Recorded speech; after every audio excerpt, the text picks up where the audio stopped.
Hello everyone, मैं राजू भंडारी आप सबका स्वागत करता हूं अपने चैनल इलेक्ट्रिकल अड्डा में। आज जो मैं आप सबके सामने लाया हूं क्लास 12 का फिजिक्स का पेपर है ना, 2024 का जो आज हुआ है। ठीक है, तो इसमें जो आज का पेपर है आपका एकदम से ओके ओके आया है। ठीक है, ओके ओके क्या है मतलब, ना तो ज़्यादा ही टफ आया है और ना ज़्यादा ही सिंपल आया है। ठीक है, एक तरीके से एवरेज वाला पेपर है ये।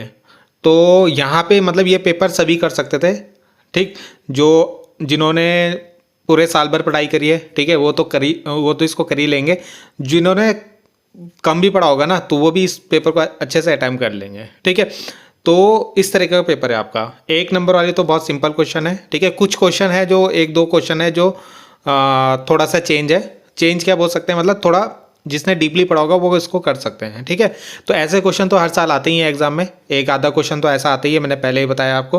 तो यहाँ पे देखते हैं किसकी कैसे कैसे क्वेश्चन है। एक नंबर वाले क्वेश्चन में देखो, पहला तो डेफिनेशन ही पूछे हुए है, बहुत सिंपल है ना।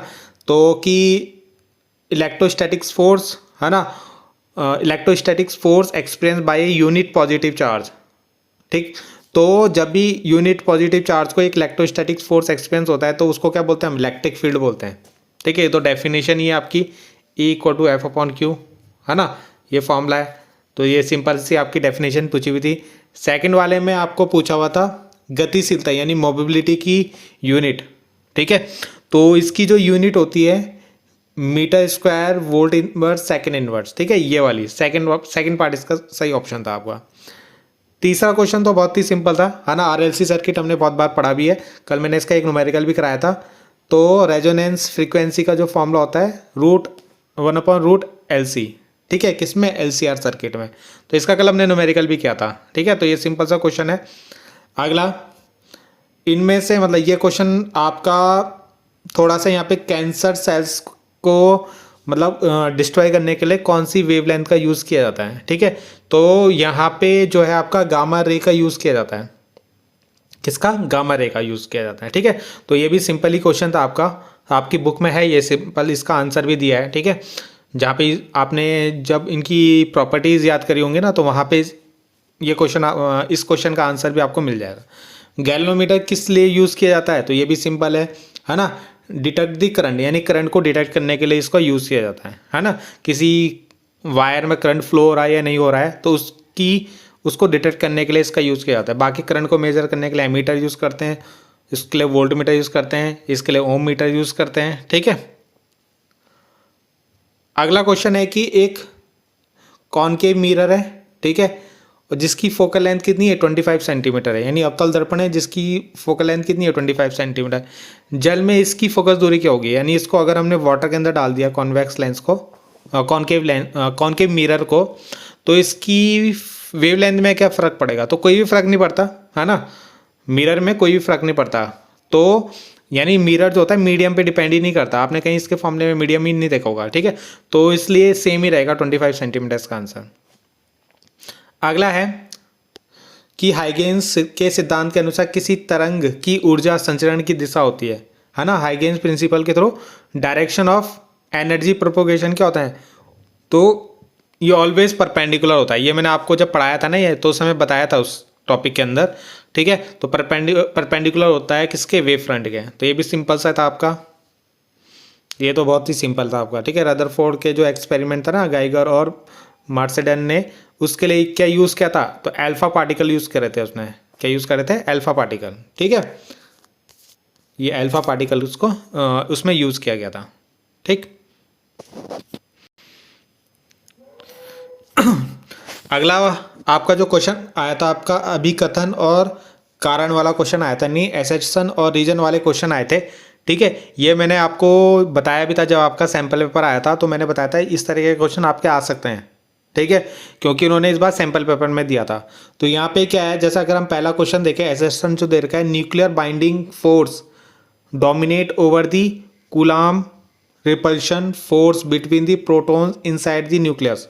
तो इसका राइट आंसर है ये, है ना, क्योंकि बाइंडिंग फोर्स जब ज़्यादा होगा तभी तो कोई भी एटम स्टेबल होगा। ठीक है, तो ये न्यूक्लियर फोर्स के रिपल्सन से क्या करता है, डोमिनेट करता है। अगला जो इसका रीज़न दिया गया है वो रीज़न यही दिया गया है कि न्यूक्लियर फोर्स होता है वो स्ट्रॉन्गर फोर्स होता है किससे, कूलाम फोर्स से। तो ये भी इसका रीज़न जो है इसका जब ये फोर्स ज़्यादा होगा तभी तो क्या होगा, न्यूक्लियर बाइंडिंग फोर्स ज़्यादा होगा, ठीक है।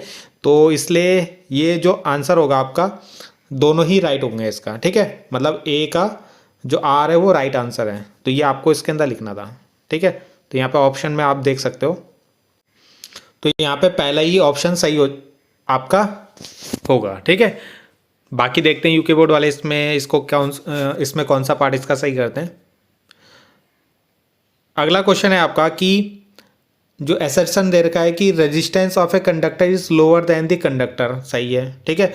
यानी जो कंडक्टर होता है उसका रेजिस्टेंस सेमीकंडक्टर से कम होता है, ठीक है, तभी तो इसमें ज़्यादा करंट फ्लो होती है। और अगला पार्ट दिया है, रीज़न क्या दिया है इसका कि in conductors energy gap between conduction band और valence band is greater than 3 electron volt, तो ये तो रॉन्ग आंसर है। इसके इनके बीच में तो जीरो गैप होता है, ठीक है। तो यानी इसमें ए राइट है, आर जो दिया है वो गलत दिया है, ठीक है। तो इसका ऑप्शन आप देख लेना, इसका जो ऑप्शन होगा मेरे हिसाब से थर्ड होगा, ठीक है। तो बाकी देखते हैं यूके बोर्ड वाले इसको कौन सा इसका राइट आंसर करते हैं। वैसे यही राइट आंसर होगा इसका, ठीक है। अगला है कि what is the minimum work done in bring a positive unit positive charge from infinity to any point inside an electrostatic field is called. यानी जब भी हम किसी चार्ज को इन्फिनिटी से लेके आते हैं किसी इलेक्ट्रिक फील्ड के अंदर, ठीक है, तो उसको क्या बोलते हैं। तो ये तो सिंपल सी डेफिनेशन आपको पूछी भी है, ठीक है। इसको क्या बोलते थे हम, वैद्युत विभव बोलते थे, यानी इलेक्ट्रिक पोटेंशियल बोलते थे। क्या बोलते थे, इलेक्ट्रिक। अगर आपने इलेक्ट्रिक पोटेंशियल की डेफिनेशन पढ़ी होगी तो वहाँ पे क्या थी कि जब हम किसी यूनिट चार्ज को इन्फिनिटी से किसी इलेक्ट्रिक फील्ड के अंदर लाते हैं तो उसको इलेक्ट्रिक पोटेंशियल यानी वैद्युत विभव बोलते हैं। तो ये डेफिनेशन 10th में भी आपने पढ़ी होगी, ठीक है, और 12th में भी ये डेफिनेशन है आपकी, ठीक है। तो सिंपल देखो, ये क्वेश्चन इसलिए घुमा के दे रखा है, देखो इसने डेफिनेशन नहीं पूछी, इसने डेफिनेशन खुद से बना के दे दी और आपको पूछा है कि इसको बोलते क्या है, ठीक है। तो ये क्वेश्चन था आपका। अगला क्वेश्चन है कि बायोट-सैफर्ट लॉ को आपको वेक्टर फॉर्म में लिखना था। किस में लिखना था, वेक्टर फॉर्म में लिखना था, ठीक है। तो ये भी सिंपल था। वेक्टर फॉर्म में कैसे लिखते हैं हम, इस तरीके से, म्यू नॉट 4 पाई, ठीक है, और I D L vector into R vector upon, एक मिनट, अपॉन आर क्यूब, ठीक है। तो ये वेक्टर फॉर्म में लिखना था इसको इस तरीके से। इसकी विजिबल लाइट जो होती है, यानी जो आपके दृश्य प्रकाश होती है, उसकी वेवलेंथ हमें लिखनी थी नैनोमीटर में। तो इसकी होती है 380 नैनोमीटर से 700 नैनोमीटर के बीच में, ठीक है। अगला वाला क्वेश्चन भी हमने देखा हुआ है, ठीक है, जहाँ पे एन और एन एच यानी इलेक्ट्रॉन की संख्या और होलो की संख्या बराबर होती है, तो उसको क्या वो किस तरीके का अर्धचालक होता है, यानी किस तरीके का सेमीकंडक्टर होता है। तो उसको बोलते हैं इंट्रिंसिक सेमीकंडक्टर, यानी हिंदी में बोलते हैं उसको, हिंदी में शायद इसको निज अर्धचालक बोलते हैं, ठीक है। तो एक बार इसको चेक कर लेना, निज अर्धचालक, ठीक है। तो यानी जहाँ पे ये दोनों होल्स और इलेक्ट्रॉन बराबर होते हैं ना, उसको निज अर्धचालक बोलते हैं, यानी इंट्रिंसिक सेमीकंडक्टर बोलते हैं, ठीक है। बाकी ये तो आपका न्यूमेरिकल आया था, ठीक है। यहाँ पे आपको क्या निकालना था, find the charge on sphere, ठीक है। तो स्फीयर की आपको डायमीटर दे रखा था और उसकी सरफेस चार्ज डेंसिटी दे रखी थी। आपको यहाँ पे क्या निकालना था, इसका चार्ज निकालना था, ठीक है। बाकी तो न्यूमेरिकल है, ये न्यूमेरिकल भी आपका पुराने पेपर्स में आया है, ठीक है। ये क्वेश्चन मैंने आपको दिया था करने के लिए, ठीक है। यहाँ पे जो आपका कैपेसिटर है उसकी वैल्यू दे रखी थी, वोल्टेज दे रखी थी, और यहाँ पे आपको इलेक्ट्रिक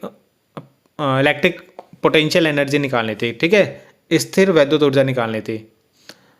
बाकी ये भी आपका एक न्यूमेरिकल ही था, है ना। न्यूमेरिकल क्या था, इसमें बताना था आपको कि दो चार्ज हैं आपके, जैसे एक 2 है और एक -2 है, और उनके बीच की डिस्टेंस 6 दी है। तो पूछा हुआ है कि कहाँ पे इसका पोटेंशियल इक्वी पोटेंशियल सरफेस होगा इनके बीच में।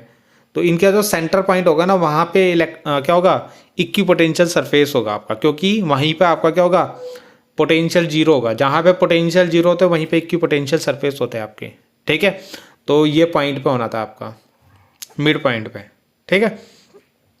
बाकी इलेक्ट्रिक फील्ड की डायरेक्शन हमेशा इसमें क्या होती है, नॉर्मल होती है। क्या होती है, नॉर्मल होती है। ये इसके अंदर लिखना था। बाकी ये तो 6th वाला 8th वाला आपका न्यूमेरिकल ही है, ठीक है। 9th वाले में ये भी सिंपल था कि एक मैग्नेट है ना, मैग्नेट को अगर आपने मान लो ऐसे काट दिया या ऐसे काट दिया तो क्या होगा इसमें, तो हमेशा नॉर्थ और साउथ में डिवाइड होगा बस, ये चाहे आप कैसे भी काटो इसे, ठीक है। तो ये क्वेश्चन था। बाकी ये क्वेश्चन आपका क्या है, यहाँ पे आपको एक्सेल निकालना था और IRMS निकालना था, ठीक है। तो ये भी एक न्यूमेरिकल था, सिंपल न्यूमेरिकल था ये भी, ठीक। यहाँ पे आपको L निकालना था, ये भी बहुत सिंपल था, E = DI/dt लगना था यहाँ पे, है ना, ठीक है। तो यहाँ से भी ये न्यूमेरिकल ईजिली हो जाना था।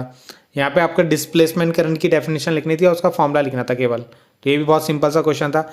ये क्वेश्चन मैंने आपको इंपॉर्टेंट जब मैंने आपको दिया था उसके अंदर दिया था कि इंटरफेरेंस और डिफ्रैक्शन में आप डिफरेंस पढ़ लेना 3-4, तो आपको केवल यहाँ पे 2 ही डिफरेंस लिखने थे, ठीक है। बाकी ये भी एक सिंपल सी क्या थी आपकी, मतलब ये प्रूव करना था आपको, सिंपल सा था ये आपका, ठीक है। तो ये भी आपको प्रूव करना था।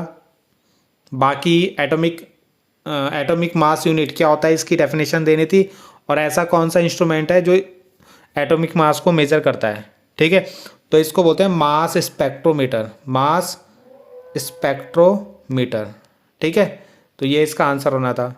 बाकी ये वाला क्वेश्चन भी मैंने करवाया आपको, है ना। जब हम P को नेगेटिव से और N को पॉजिटिव से जोड़ते हैं तो इसको रिवर्स वाइसिंग बोलते हैं, ठीक है, उत्क्रम अभिनति बोलते हैं हिंदी में, ठीक।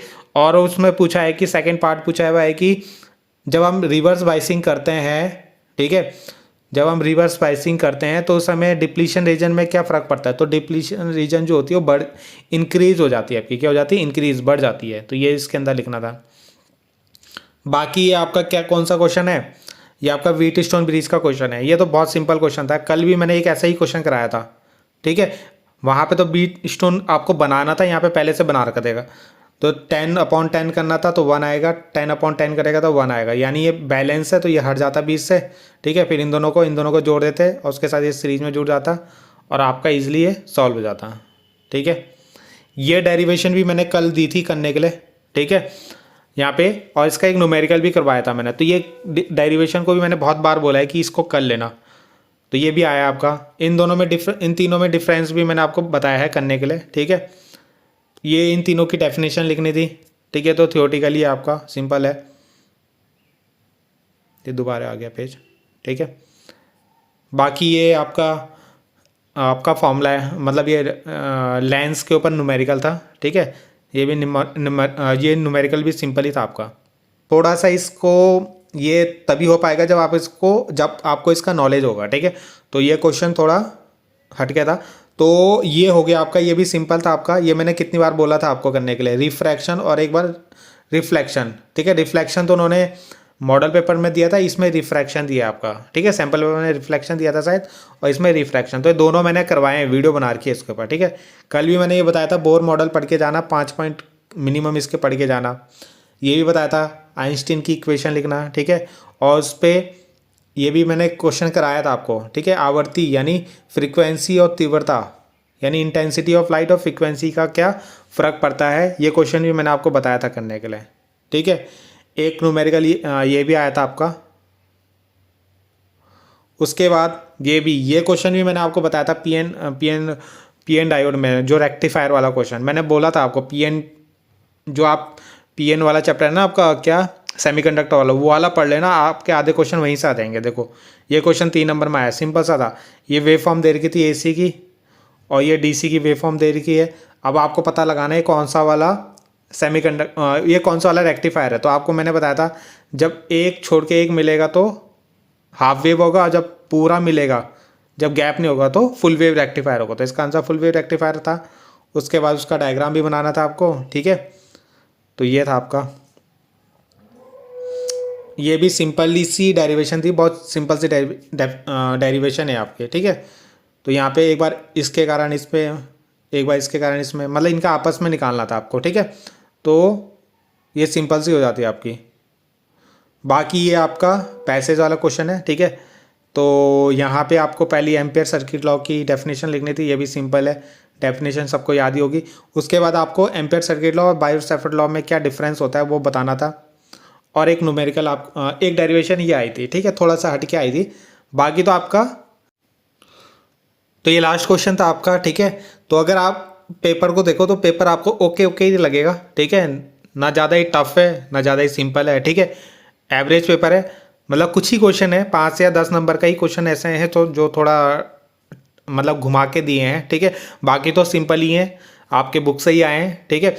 तो जो क्वेश्चन मैंने आपको बताए थे पिछले कुछ दिनों में, मतलब जब से मैंने अभी वीडियो बनाना स्टार्ट किया, तो बहुत से क्वेश्चन उससे ये आए हैं आपके, ठीक है। ऐसा नहीं है कि कुछ नहीं आया, बहुत सारे आए हैं आपके, है ना। सेमीकंडक्टर मैंने आपको पढ़ाया था, उससे ही देखो कितने क्वेश्चन बन गए आपके। तो बहुत क्वेश्चन आए हैं, जिन्होंने भी ये वीडियो अच्छी से देखी होंगी तो उनको पता होगा कि कौन कौन से क्वेश्चन आपके आए हैं, ठीक है। बाकी पेपर ठीक ही ठाक था, ज़्यादा टफ भी नहीं था और ना ज़्यादा सिंपल था आपका, ठीक है। जिन्होंने अच्छे से पढ़ा होगा, है ना। देखो, अगर आपको अच्छे नंबर लाने तो आपको डीपली बुक पढ़ के जानी पड़ेगी, पूरी बुक पढ़ के जानी पड़ेगी। ऐसे नहीं कि आप ऊपर ऊपर से टॉपिक पढ़ के जा रहे हो, ठीक है। तो तभी आप पूरा पेपर अटैम्प्ट कर पाओगे, ठीक। तो बाकी आप बताना आपका पेपर कैसे गया, है ना। कमेंट करना कितना आपके बन रहे हैं और कितना आपने अटैम्प्ट किया है, ठीक है। कितना स्कोर कर सकते हो आप लोग। तो थैंक यू।